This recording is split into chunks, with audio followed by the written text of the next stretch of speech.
Welcome back to WBRC Now. As we mentioned, October is Mental Health Awareness Month, and today we're looking at the top 3 mental health issues that impact 30% of Americans. Michelle Essery with Full Well Neurofeedback and Counseling joins us now live to talk about this. So, Michelle, tell us what the top 3 issues are. Yeah, Claire, the top 3 things that we see the most often that people deal with, and you said this earlier when you were introducing this, but up to 30% of the population deals with one of these, are depression, anxiety, and post-traumatic stress disorder. All right, so talk to us about what we should be looking for, maybe if we're experiencing one of these symptoms.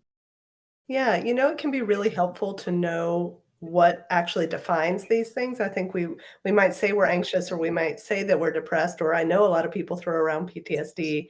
But for depression, some of the major things that we look for in depression are fatigue, physical exhaustion, pain, maybe not wanting to get out of bed, not wanting to be around other people, lack of motivation, sadness, apathy, issues with concentration, changes in your appetite, and then finally, suicidal thoughts or actions.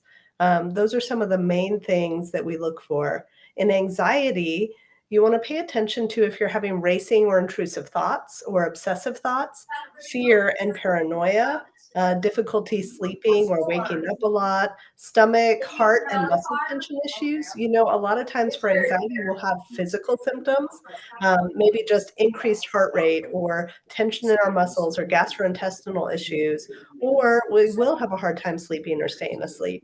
And we wake up thinking, or we go to bed and we can't stop thinking. These are all symptoms of anxiety. There are a lot of other ones too, some physical and behavioral symptoms, but those are some things to look for. And then finally, with post-traumatic stress, this commonly see in people who have been in battle situations, for people who are first responders, but it's also something that we see any major event or series of events that you can have happen in your own life, like a car accident or maybe just a traumatic event at work.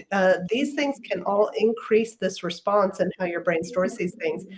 Increased startle responses, if you jump suddenly when somebody comes around the corner and you're the one who always jumps, there might be something going on with your nervous system related to PTSD.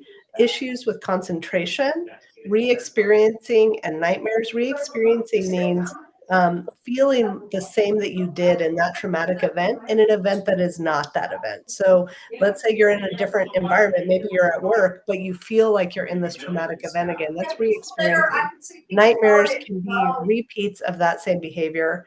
Increased risk behavior, anxiety, paranoia. There are other things we could add to this list, but those are some of the main things to look for. If you're looking at these symptoms and you think to yourself, those things really do apply to me, that's a really great opportunity for you to reach out to a friend.